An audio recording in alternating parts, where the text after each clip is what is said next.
பகவானுடைய சந்நிதியில் பகவானுடைய நினைப்புடன் இருக்க வேண்டும் என்பதற்காகத்தான் நாம சங்கீர்த்தனங்கள் எழுந்தன.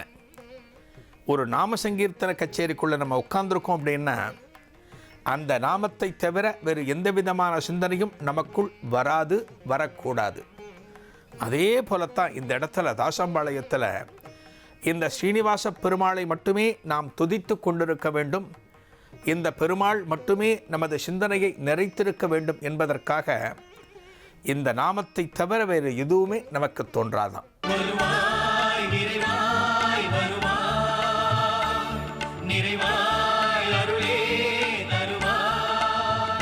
திரு கோவிந்த நாமம் சொன்னாலே போதும் ஆனந்த நிலை வருமே. உன் கோலத்தை காணும் அடியவர்க்கெல்லாம் பொருளோடு புகழ் வருமே. வருவாய் விரைவாய் வருவாய், நிறைவாய் அருளே தருவாய். வைகுந்த வாசனே மாதவா, ஸ்ரீலக்ஷ்மி நாதனே கேசவா. திரு கோவிந்த நாமம் சொன்னாலே போதும் ஆனந்த நிலை வருமே.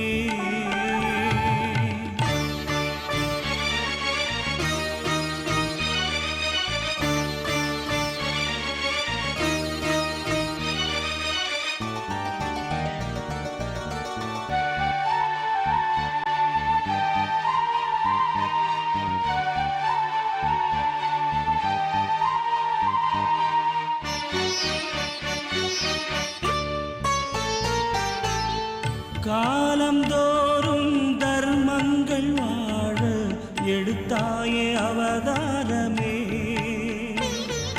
கல்கியாகவும் நீ இந்த நாளில் எடுப்பாயே அவதாரமே. கருணாமூர்த்தி நீயே, காக்கும் தெய்வம் நீயே. வைகுந்த வாசனே மாதவா, ஸ்ரீலக்ஷ்மி நாதனே கேசவா.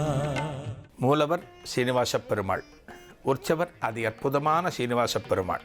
ஒரு சனிக்கிழமை தினத்தில் இந்த பெருமாள் ஆலயத்திற்கு வந்து நாம் தரிசித்தோம் என்றால் சகலவிதமான பேறுகளையும் நாம் பெற்றவர்கள் ஆகிவிடுவோம்.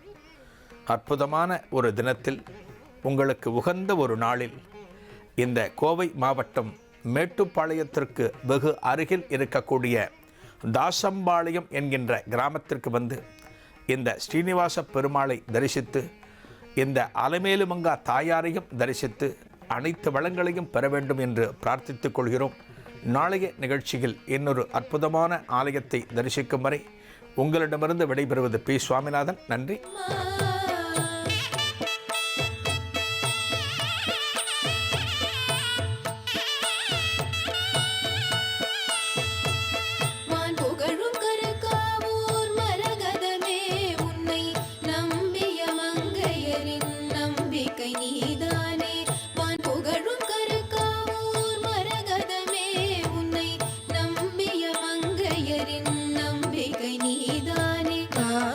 மனம் விழையுதே அம்மா, உன்னை காண மனம் விழையுதே. காண மனம் விழையுதே அம்மா, உன்னை காண மனம் விழையுதே. அது அற்புதமான அலங்கார திருக்காட்சியை பார்த்தோம் அல்லவா? இந்த அம்பாளோட அந்த அழகு ததும்பக்கூடிய அந்த முகம் எந்த அளவுக்கு அலங்காரத்தில் கொண்டு வந்து நம்மையெல்லாம் வசீகரப்படுத்துதுன்னு பார்க்கணும். இந்த அம்பாளோட நினைப்பும் இந்த அம்பாளோட திருமணியும் நம்ம கண்கள்லேருந்தும் விலகாது, நமது இதயத்திலிருந்தும் விலகாது. இந்த மூகாம்பிகை எப்படி முப்பெரும் தேவியரின் சக்தியாக விளங்குகிறாள் அப்படின்னா, லக்ஷ்மி தேவி, சரஸ்வதி தேவி, காளி தேவி, இந்த 3 பேரோட சக்தி தான் இந்த மூகாம்பிகையிடம் காணப்படுகிறது. அதனால தான் மூகாம்பிகையை நம்ம வணங்கிறோம் அப்படின்னா நமக்கு கல்வியும் கிடைக்கும், முக்கியமாக கல்வி தான் கிடைக்கும். இந்த கொல்லூர் மூகாம்பிகை வணங்கினால் சரஸ்வதி நமக்கு என்ன அருளுவாளோ அது கிடைத்துவிடும். அதை தவிர செல்வம் வேணுமா, செல்வம் கிடைக்கும். அதை தவிர வீரம் வேண்டுமா, அந்த தைரியமும் கிடைத்துவிடும். இந்த ஆலயத்தில் இருக்கக்கூடிய அர்ச்சகர்கள் சொல்கிறார்கள், காலை வேளையில் இந்த அன்னையை தரிசிக்கும்போது லக்ஷ்மியாகவும், மாலை வேளையில் இந்த மூகாம்பிகையை தரிசிக்கும்போது சரஸ்வதியாகவும், இரவு வேளையில் அதாவது அர்த்தஜாம பூஜையின் போது இந்த மூகாம்பிகையை தரிசிக்கும்போது மகா காளியாகவும் நமக்கு தரிசனம் தருகின்றாள் அப்படின்னு ஆலய அர்ச்சகர்கள் சொல்கிறார்கள்.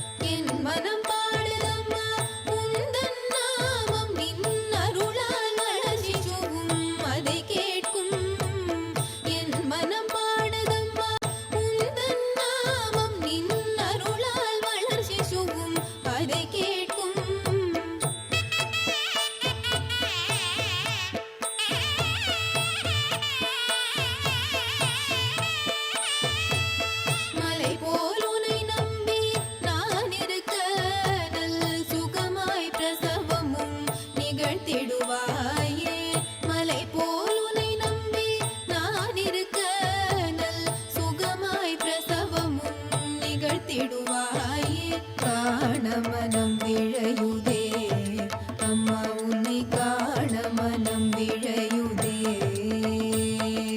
காண மனம் விழையுதே அம்மா உன்னை காண மனம் விழையுதே.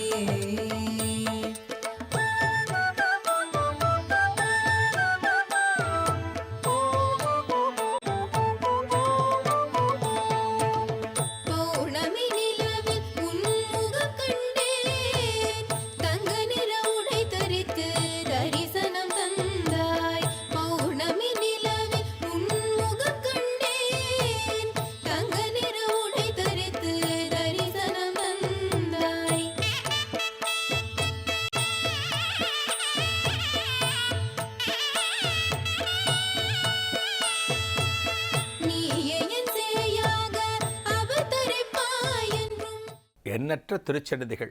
கொல்லூர் மூகாம்பிகை எப்படி கோயம்புத்தூரில் குடிகொண்டிருக்கிறாளோ அந்த கொல்லூரில் இருப்பது போலவே இங்கேயும் ஏராளமான திருச்சென்னதிகள். இந்த கோயம்புத்தூர் இடையார்பாளையம் காந்தி நகரில் அமைந்திருக்கக்கூடிய இந்த ஆலயத்தில் சித்தி புத்தி விநாயகருக்கு ஒரு சிறப்பு சன்னதி உண்டு.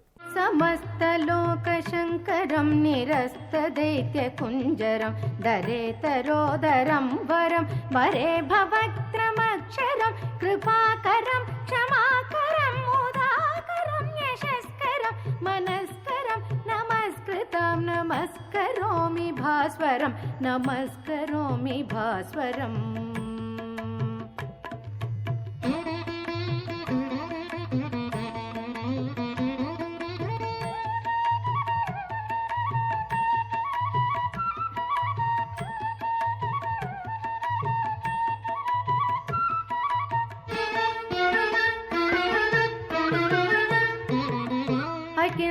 किञ्चनातिमार्जनं चिरन्तनोक्तिभाजनं पुरारिपूर्वनन्दनं सुरारिगर्वचर्वणं प्रपञ्चनाशभीषणं धनञ्जयादिभूषणं कपोलदानवारणं भजे पुराणवारणं भजे पुराणवारणम्.